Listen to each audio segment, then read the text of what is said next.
오늘 우리에게 허락된 본문은 신약 성경 고린도전서 15장 1절부터 10절까지 말씀입니다. 신약 성경 282쪽 고린도전서 15장 1절부터 10절까지 말씀 봉독해 드리겠습니다. 형제들아, 내가 너희에게 전한 복음을 너희에게 알게 하노니 이는 너희가 받은 것이요 또 그 가운데 선 것이라. 너희가 만일 내가 전한 그 말을 굳게 지키고 헛되이 믿지 아니하였으면 그로 말미암아 구원을 받으리라. 내가 받은 것을 먼저 너희에게 전하였노니 이는 성경대로 그리스도께서 우리 죄를 위하여 죽으시고 장사 지낸 바 되셨다가 성경대로 사흘 만에 다시 살아나사 게바에게 보이시고 후에 12 제자에게와 그 후에 500의 형제에게 일시에 보이셨나니 그 중에 지금까지 대다수는 살아있고 어떤 사람은 잠들었으며 그 후에 야고보에게 보이셨으며 그 후에 모든 사도에게와 맨 나중에 만삭되지 못하여 난 자 같은 내게도 보이셨느니라. 나는 사도 중에 가장 작은 자라. 나는 하나님의 교회를 박해하였으므로 사도라 칭함을 받기를 감당하지 못할 자니라. 그러나 내가 나된 것은 하나님의 은혜로 된 것이니 내게 주신 그의 은혜가 헛되지 아니하여 내가 모든 사도보다 더 많이 수고하였으나 내가 한 것이 아니요 오직 나와 함께 하신 하나님의 은혜로라. 아멘. 하나님 아버지, 교회가 가진 하나님 지식을 지키는 자로 말씀 앞에 다시 서게 주셔서 감사합니다. 목회자가 있는 곳에 교회가 있는 것이 아니라 하나님의 말씀이 있는 곳에 교회가 있음을 압니다. 하나님 말씀을 지키도록 우리를 전투하는 교회로 부르셨으니 부름받은 직무에 충실한 시간 되게 해주십시오. 인간이 만든 부활절을 지키는 자가 아니라 주님이 약속하신 부활의 영광을 아는 자로 서게 하시되 교회가 가진 참된 진리를 따라 부활을 소망하게 해주십시오. 모든 우상임을 증거하며 오직 하나님이 하나님이심을 증거하는 말씀 되게 해주십시오. 우리가 가진 모든 권위와 능력은 세상에 알려지지 않은 하나님에 대한 지식으로부터 온다는 사실을 증명하는 말씀 되게 해주시되 증명되는 말씀 앞에 우리 모두가 응답하는 자로 서게 해주시옵기를 우리 주 예수 그리스도 이름으로 기도하옵나이다. 아멘. 성경에서 부활장 그러면 고린도전서 15장이다. 우리는 그렇게 대답합니다. 기독교 신앙의 핵심은 복음이죠. 그런데 이 복음을 이루는 요소 가운데 가장 중요한 두 축을 말한다면 십자가와 부활입니다. 복음의 두 축, 그것은 십자가와 부활이다. 복음은 사도 바울이 로마서 서두에서 밝히고 있듯이 예수 그리스도입니다. 복음은 곧 예수 그리스도라. 예수 그리스도가 곧 복음인데 이 복음은 구원을 주시는 하나님의 능력이라. 그렇게 사도 바울은 로마서 1장 16절에서 말합니다. 예수 그리스도가 우리에게 구원을 주시되 전쟁을 통해, 무력을 통해, 강한 힘을 통해 우리를 구원하신 것이 아니라 십자가에 달리시는 약함을 통해 우리를 구원하셨습니다.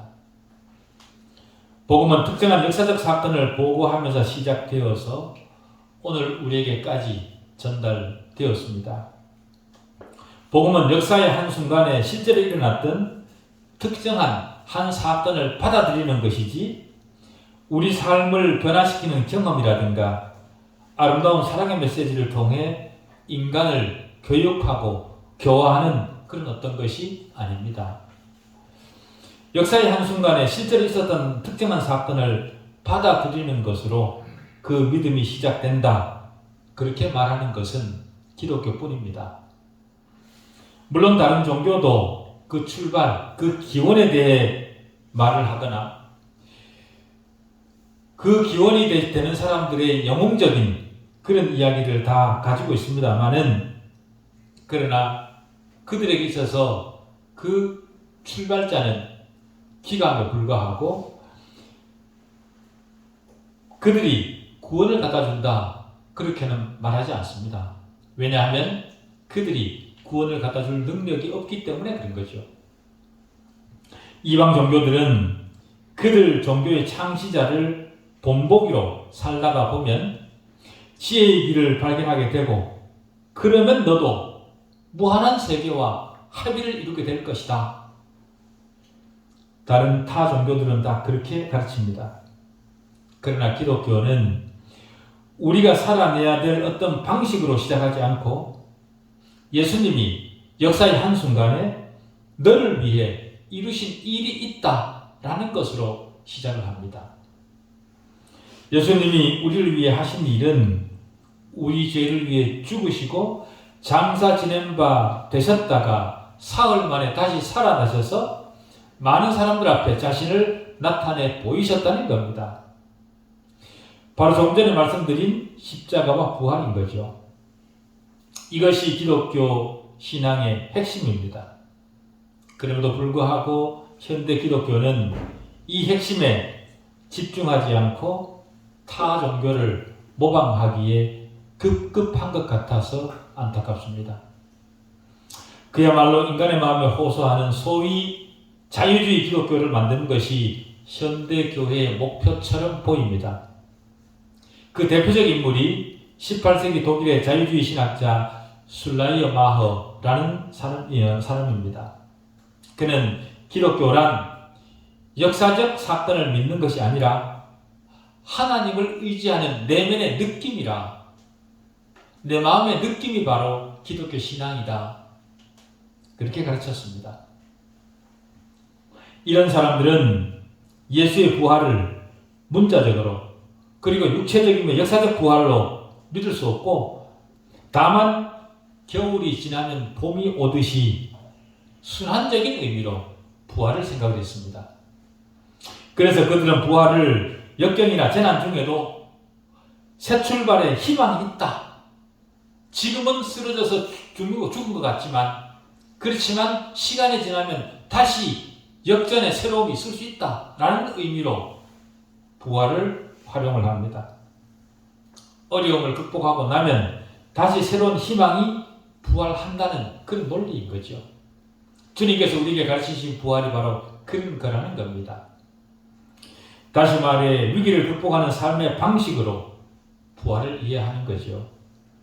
원래 예수님은 정의와 사랑을 가르치신 인간 스승일 뿐이었다. 그들은 그렇게 말을 합니다. 그런데 후세대가 주님 생애의 전설적이고 기적과 초자연적 요소를 가미해서 주님이 죽은 자 가운데서 다시 살아나신 하나님의 아들로 둔갑시켰다는 겁니다. 그러나 그들의 그런 이야기는 기독교 이름으로 기독교를 가장 위험에 빠뜨리는 전혀 다른 종교일 뿐입니다. 구원이 우리 행위에 있지 않고 아들 하나님이 십자가에서 성취하신 것이라는 사실에 대한 믿음이 그들에게는 없기 때문에 그런 자기 신념을, 자기 생각을 마치 성경 이야기인 것처럼 말하고 있는 겁니다. 그들은 예수를 말하지만 여전히 자신의 힘으로 구원을 이루는 막중한 부담을 짊어지고 살아가는 그런 자들이죠. 그러나 우리가 믿는 복음은 우리가 져야 될 짐을 주님이 거두어 가셨다라고 말합니다. 주님이 우리 죄를 대신 지고 십자가에 달리심으로 우리 죄는 해결되었고 영생을 보증받게 되었다는 것이 우리가 믿는 복음입니다. 거기서 끝이 아니라 죽으셨다가 다시 살아나사 승천하셔서 하나님 우편에 계시다가 이 역사 안에 우리가 살아가고 있는 이 역사 안에 다음 세상의 능력을 가져오시겠다고 약속하셨습니다. 그래서 베드로후서 3장 13절은 우리는 그의 약속대로 의가 있는 곳인 새하늘과 새 땅을 바라보도다 라고 했습니다. 부활이 사실이 아니라면 불안 속에서도 희망을 잃지 말아라.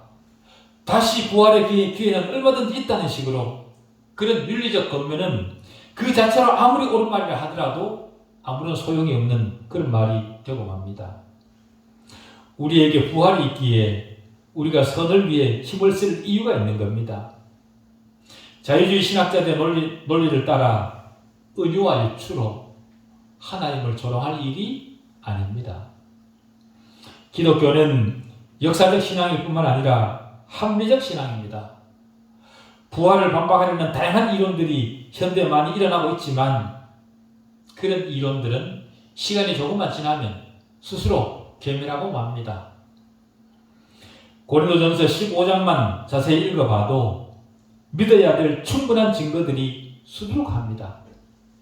특히 3절부터 7절은 바울이 쓴 것이 아니라 초대교회에서 전도에 사용하기 위해 기록된 것을 바울이 받았다. 다시 말해 그것은 요약된 복음이었습니다. 바울이 고린도전서를 쓰던 때는 주님이 죽으시고 불과 15년 내지 20년밖에 지나지 않았던 그런 시기였거든요. 다시 말하면 주님이 죽으셨다가 다시 살아난 현장을 직접 목격한 사람들이 생존해 있었을 때 이 진술이 기록되었다 그 말입니다. 그때 이미 장사 지낸 바 되셨다가 사흘 만에 다시 살아나셨다 그렇게 진술을 한 겁니다. 그 많은 사람들이 살아서 그 현장을 보고 있었는데도 불구하고 이런 진술을 한 거죠. 다시 말해 이것은 거짓말이 아니라 사실이라는 겁니다. 그런데 어떻게 주님의 부활이 후대에 만들어낸 신화에 불과하겠습니까? 주님의 부활을 직접 목격한 베드로나 주님의 동생 야고보 그리고 사도 바울의 증언은 일치할 뿐만 아니라 주님은 500명에게도 동시에 나타나셨습니다. 현대 독자들은요, 당시는 미신적인 아무 말이나 믿었다고 그렇게 생각할지 모르겠습니다만은 당시 유대인들은요, 증거가 없으면 믿지 않던 그런 사람들이었습니다. 더구나 성경 기록자들은 신앙주의자들이 아닙니다. 다시 말해 내놓을 만한 증거나 근거가 없음에도 불구하고 무조건 믿어야 된다. 믿어라. 그렇게 말하는 사람들이 아니었습니다. 사도행전 26장을 보면 바울은 아그리파 왕과 로마 총독 베스도 앞에서 주님의 죽으심과 부활에 대해 말했습니다. 그러자 베스도가 이 부활을 증거하는 바울의 말을 끊고 뭐라고 얘기를 하냐면 네 많은 학문이 너를 미치게 하는구나 그렇게 말했습니다. 그들은 아무 말이나 받아들이던 그런 사람들이 아니었습니다. 그러나 바울은 베스도가 가여 내가 미친 것이 아니요 참되고 온전한 말을 하나이다. 왕께서는 이 일을 아시기로 내가 왕께 담대히 말하노니 이 일에 하나라도 아시지 못함이 없는 줄 믿나이다. 이 일은 한쪽 구석에서 행한 것이 아니니이다. 그렇게 반박을 합니다. 베스도 역시 당신 역시 이런 일들이 일어난 것을 보았지 않냐, 확인했지 않냐, 그렇게 바울이 반박하는 겁니다.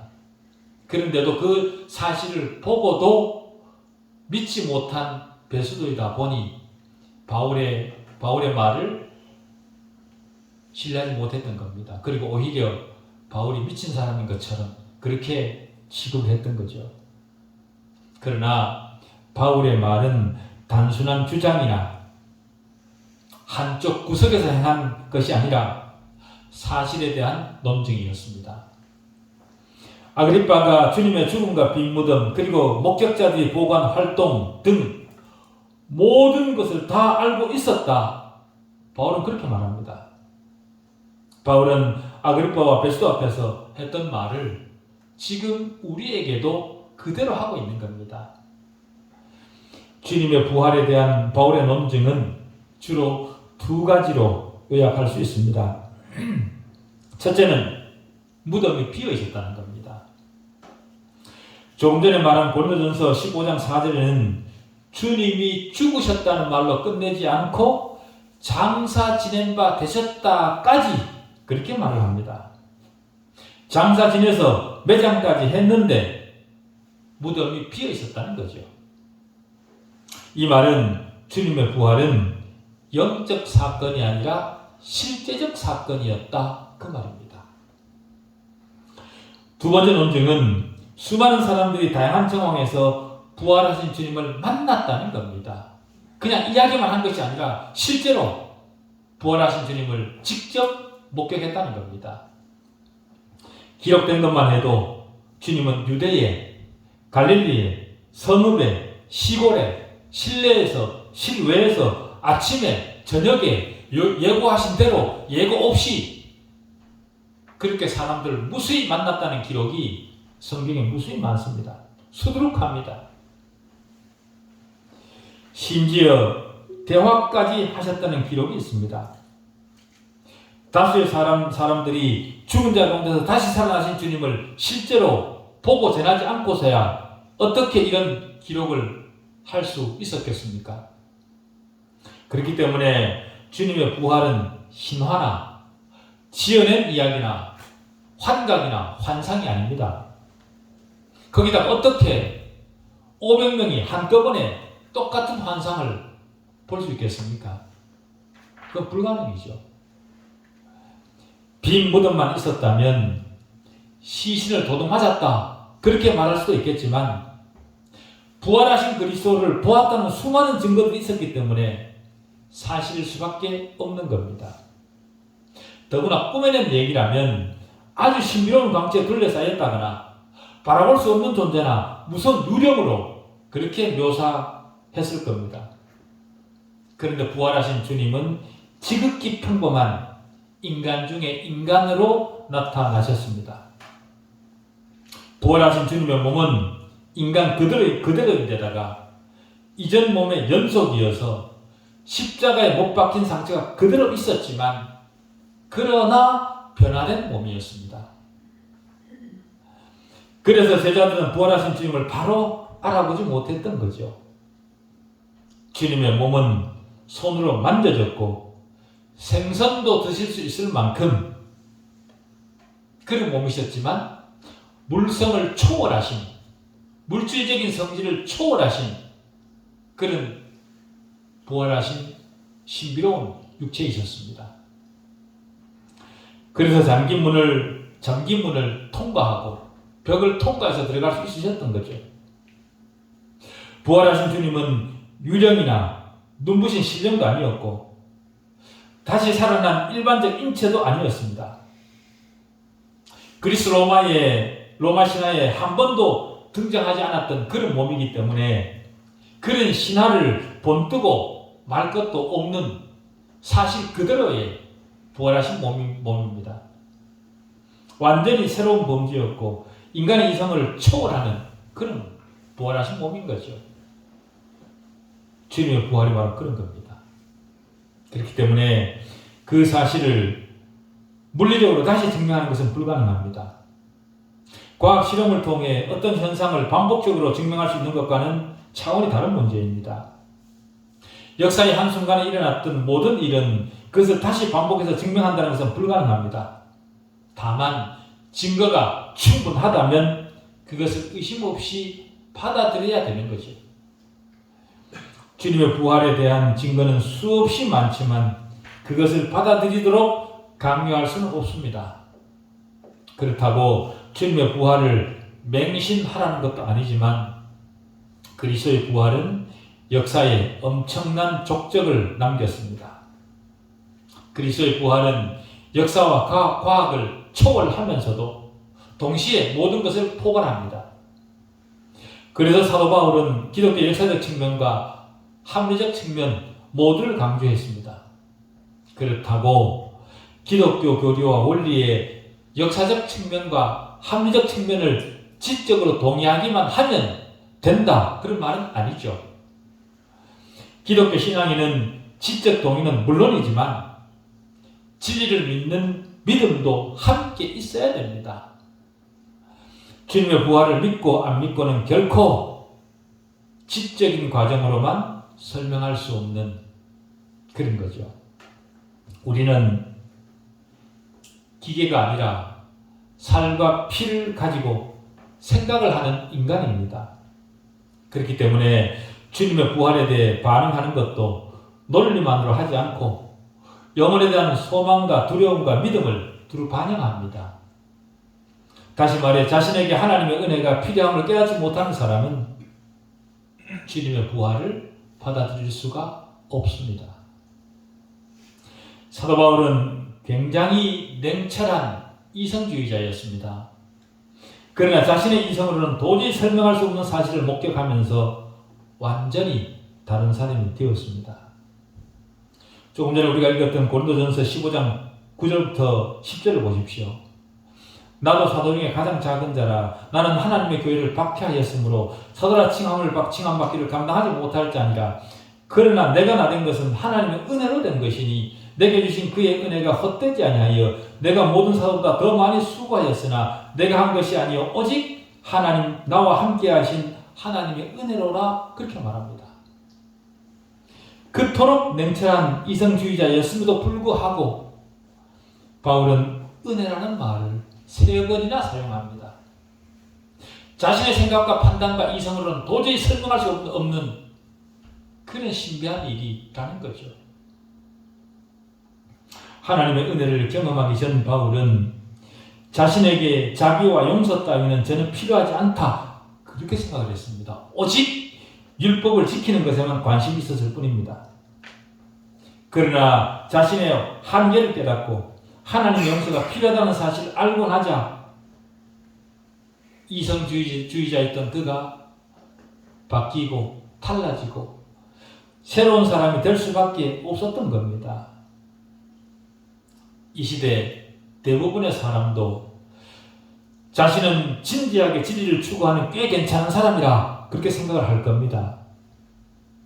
그러나 하나님의 은혜를 진짜로 만나고 나면 자신의 삶이 진리를 추구한 것이 아니라 자신의 욕망을 충족시켜줄 논리만 찾았다는 것을 알게 됩니다. 그런 우리를 주님이 만나주셨고 은혜로 깨우쳐 주셨습니다. 대부분의 사람들은 자신에게 필요한 것이 무엇인지를 알고 스스로 하나님을 안다 그렇게 생각을 하고 살아갑니다만은 스스로 알고 있는 하나님은 자신의 상상이 만들어낸 하나님일 뿐 성경이 증언하는 하나님과는 무관합니다. 영적으로 눈이 멀면 성경이 증언하는 구원의 본질을 보지 못합니다. 사도 바울도 영적으로 눈이 멀어 구원의 본질을 보지 못했을 때가 있었습니다. 자신의 열심과 의로 하나님의 복을 얻어낼 수 있다 그렇게 생각을 했었죠. 누군가로부터 배운 적도 없고 툭하면 노숙을 하는 데다가 저주받은 범죄자로 낙인 찍혀 십자가에 달려 죽은 전직 목수 예수가 구주일 거라고는 생각도 하지 않았었습니다. 바울 자신이 통제할 수 있는 신을 원했고 예수가 거짓 스승이기를 그는 바랐습니다. 자기 스스로 인생의 주인이고 싶어 했지만 나중에 돌아보니 바울은 진지하게 진리를 추구한 적이 없었다는 것을 알았습니다. 오히려 하나님께 정죄와 심판을 받아 마땅한 자신을 보게 되죠. 그런 그를 하나님이 만나 주셔서 용서하시고 사도로 삼으셨습니다. 그래서 바울은 의인은 없나니 하나도 없으며 깨닫는 자도 없고 하나님을 찾는 자도 없고 다 치우쳐 함께 무익하게 되고 선을 행하는 자가 없나니 하나도 없도다 라고 고백을 했던 겁니다. 이것이 우리 모두의 영적 상태였습니다. 하나님을 만나지 못한 사람, 그가 아무리 착한 일을 한다고 하더라도 그 착한 일은 자신을 위한 것에 불과합니다. 바울은 주님을 직접 만나고 나서야 자신의 생각이 잘못되었다는 것을 깨달았습니다. 말을 바꾸어 표현해 보자면 실제가 자신 안에 습격해 오자 그때서야 비로소 바르게 생각할 줄 알게 된 겁니다. 우리는 자신의 생각과 판단이 실제가 아니라 사실이 실제라는 사실을 잊지 않아야 됩니다. 우리는 늘 팩트와 자신의 생각을 혼돈합니다. 우리 생각은 사실이 아닙니다. 우리 생각은 팩트가 아닙니다. 그럼에도 우리는 우리 자신의 생각이 존중받기를 좋아합니다만은 팩트 앞에, 사실 앞에 우리 생각이 존중받아야 될 이유는 전혀 없습니다. 시대가 혼란스럽고 불안해서 죽음이 우리 코앞에서 우리를 위협할수록 주님의 부활을 믿는 신앙은 더욱 필요합니다. 왜냐하면 그것이 우리에게 일어났던 팩트이기 때문에 그런 거죠. 주님의 부활은 곧 내 자신의 부활에 대한 보증이라는 사실에 대해 분명하면 코로나 같은 팬데믹이 세상을 혼란하게 할지라도 두렵지 않습니다. 지난 몇 년간 코로나 팬데믹을 겪으면서 과학과 첨단 의술을 신봉하던 현대인들은 표현할 수 없을 정도의 혼란을 겪었을 겁니다. 눈에 보이지도 않는 작은 바이러스 하나가 첨단 과학과 의술을 비웃듯이 많은 사람의 목숨을 앗아갔습니다. 이런 현실을 보면서도 미련한 인간은 현대과학에서 구원을 기대합니다마는 인류가 만들어낸 어떤 첨단 과학도 인류에게 영원한 생명을 제공할 수 없습니다. 물론 죽음을 피하고 싶은 것은 하나님이 심어주신 본능이죠. 그렇기 때문에 이웃에게 해를 끼치지 않는 한 목숨을 보존하고 사망을 면하려는 어떤 태도와 행동은 적절합니다. 그렇게 해야 됩니다. 위험한 상황에서도 자기는 죽음을 초월한 사람이라 그렇게 만용을 부리는 것은 교만입니다. 목숨은 우리의 것이 아니라 하나님이 주신 생명이기 때문에 소중하고 잘 보존해야 될 의무가 우리에게 있습니다. 레위 13장 14장에도 보면 감염병이 돌면 격리를 명령하는 그런 진술이 있습니다. 감염병이 확산하는 것을 막는 데 필요한 수칙과 대책을 거부하는 것은 잘못입니다. 그러면서도 죽음을 넘어선 의연한 대처를 해야 될 사람은 그렇게 해야 됩니다. 하나님을 믿는 믿음을 지켜야 될 사람은 그 자리를 지켜야죠. 왜냐하면 우리에게는 부활이 약속되어 있기 때문에 그런 겁니다. 부활하신 그리스도를 만났을 때 바울은 이성적으로나 개인적으로나 양쪽 다 벽에 부딪혔습니다. 바울은 우선 인간의 역사에 부활이 있을 수 없다 그렇게 생각했던 것과 더구나 그런 약골이 부활을 가져다 줄 메시아일 리가 없다고 생각했던 자신의 합리적 의심을 극복해야만 했습니다. 더 나아가 자신은 영적으로 죽어있기 때문에 자신의 의로는 자신을 구원할 능력이 없다는 사실을 깨달아야 된과 동시에 아들 하나님의 죽음과 부활이 아니고서는 구원을 받을 수 없다는 것을 깨달아야 했습니다. 스스로 최고인 줄 알고 살았던 바울은 결국 그런 것들을 깨닫고 자기 자신이 가장 작은 자임을 알고 난 뒤에야 비로소 제대로 생각할 줄 아는 그런 사람이 되었습니다. 그 사실을 깨닫고 나서야 자신에게 진정한 산 소망이 생겼다는 사실을 알았습니다. 산 소망을 가졌음에도 불구하고 바울은 뭐라고 얘기를 하냐면 자신은 죄인 중에 괴수라. 그런 사실도 동시에 고백을 했었습니다. 산 소망을 가졌지만 여전히 내 안에는 죄가 남아있어서 그 죄를 감당해야만 되는 책임이 있다는 거죠. 자신은 여전히 버림받아 마땅한 흠이 많은 죄인이지만 동시에 하나님의 은혜로 사랑을 받으며 풍성한 열매를 맺게 된 그 사실에 바울은 감사했습니다. 우리도 그러해야 됩니다. 자신은 죄인 중에 괴수라고 고백했던 바울이지만 그는 죽음을 담대히 비웃고 자신을 죽일 수 있는 자들 앞에서 직언을 하며 사람들에게 영생을 줄 수 있도록 복음 전하는 일을 어떻게 그렇게 과감하게 할 수 있었겠습니까? 그 이유는 그에게 부활에 대한 확신이 있었기 때문에 그렇게 할 수 있었던 겁니다. 바울은 주님을 만나고 난 뒤에 비굴하지 않았습니다. 자신의 죽음이 자기 눈앞에서 왔다 갔다 하더라도 바울은 타협하지 않았습니다. 그럴 수 있었던 그 원천이 자신에게 있는 부활을 확신했기 때문에 그렇게 할 수 있었던 거죠. 바울에게 약속된 그 부활은 지금 우리에게도 약속된 동일한 약속입니다. 왜냐하면 우리는 바울과 같은 그리스도 안에 있기 때문에 그런 겁니다. 바울이 가진 부활, 그 부활은 우리도 가진 겁니다. 왜냐하면 우리가 바울이 그리스도 안에 있었던 것처럼 우리도 동일한 그리스도 안에 있기 때문에 그런 겁니다. 그러니 이 부활의 소망을 붙들고 저 여러분에게 허락된 시간을 부활을 약속받은 그리스도인답게 살아낼 수 있는 그런 우리 남은 날들 되셨으면 좋겠습니다. 기도하시겠습니다.